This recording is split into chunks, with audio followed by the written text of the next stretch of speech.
Hey everyone, welcome back to my channel. So as promised, today we're going to do a side-by-side comparison of the D23 Ariel and the general release Ariel. Nothing like being a year late to it, right? I couldn't make up my mind as to whether or not I want the D23 edition, and I decided to go ahead and get her. So stay tuned. Of course, we're going to look at the details of both. It's going to be a quick comparison, but I thought it'd be kind of fun to do a side-by-side. Okay, so the obvious difference is the boxes. That is the most obvious difference. Of course, we have the normal general release box for the general release, and then we have the ridiculous D23 style boxes that we saw back in, would that have been, what, 2022, I believe, that they started with, and now on to the 2024 releases, as well as a few of the general releases, which I am so glad for this one.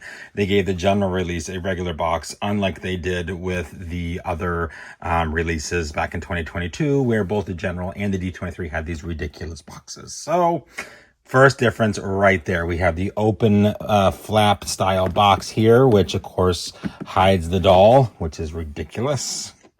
And then, of course, the regular box style here. So that is the first difference. Now let's get them out of their covers and go through those differences. First of all, that would be kind of fun. So I do have two of the general release Ariel because that's just my gal and I wanted two. So I've got two.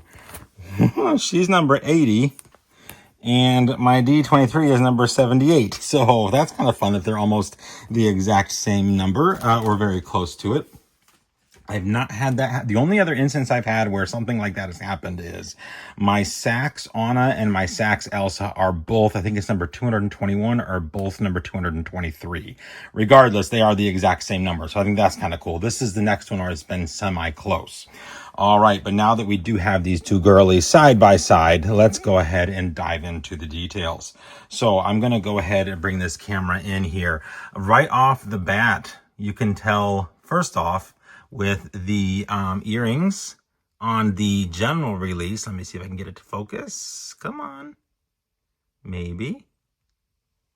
Nope, it doesn't want to. There we go. She has blue gems. And on the D23, she has blue pearls. The eye placement is exactly the same. That's fine. The hair is similar. Now, granted, we all know factory hair is never perfect. There's always going to be some little nuances, but the hairstyle itself is the same.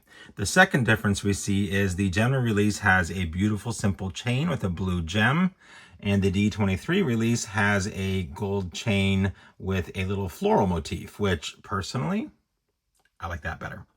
The second biggest change, of course, is the top. So on the D23, we have what I like to refer to as the bar wench, saucy lady top. And then we have the much more conservative look to the general release, which of course still has the poof sleeves, but it is in that nice soft blue fabric. And the corset comes up higher, which I think is more appropriate for a 16-year-old. That is not. Then we have differences in the corset itself. So we do still have the die cut on both the D23 and the general release. Of course, the general release is just a little bit bigger, or longer, I guess you should say. And we have more embroidery on the general release here. So you can see we have that silverish, goldish tinted embroidery with gems. And then on the D23, we have both solid gold and solid silver. And it's just a very simple design on either side. Of course, the general release 2 has different sleeves. So like I said, you look at that light blue, kind of like a powder blue cap sleeve, but we also have this little detail here of some lace, whereas on the D23, she just has a solid sleeve down there with a slight cuff with some embroidery. The next biggest difference is the D23 does come with a shawl. This one, of course, unfortunately does not. And she has no other accessories. So there is no flowers, no bracelet. She has flowers and, of course, the bracelet that we saw during the other review. Coming down, the fabrics used are the same. So we have that same kind of brocaded looking fabric on both the D23 and the general release there. So you can see there. We do have the same panels for embroidery. However, as you can see here, there's a lot more detailing in the D23 one. So it follows the same pattern, and I'll show you that here. It does follow the same pattern. There's just extra added to it. So it still has, like right here, you can see kind of that swoop down and then that S shape. We've got that swoop down and then that same S shape. They've just included the gold and some extra bits and bobs in there to make it, of course, a little bit more luxurious.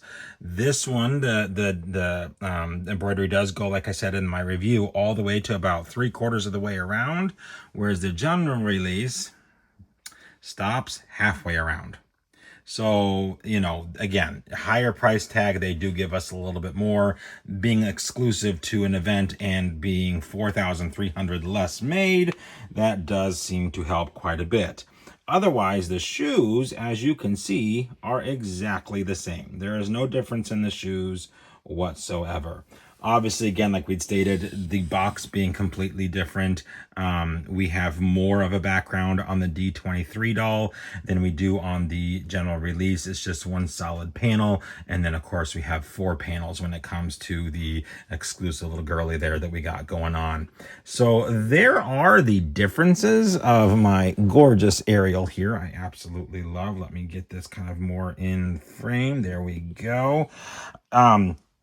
Drastic yet subtle at the same time on some of them. So while I do enjoy both, I think it is neat to have both versions just because of her age in the movie and how I am about my princess Ariel. I do prefer the Disney Store version.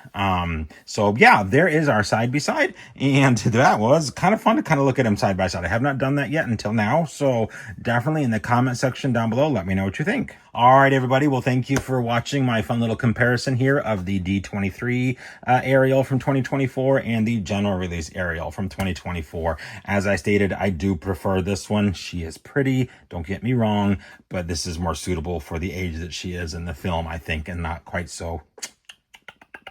This is more suitable for like Red here that we're going to be getting next year. Not my girl Ariel. Anyhow, it is what it is. So anyhow, any of you guys have any questions about either one or any other item in my collection, by all means, leave those in the comment section down below and I will get back to you as soon as I possibly can. Thanks for watching. Hope everybody's having an extra magical day and we will see you real soon.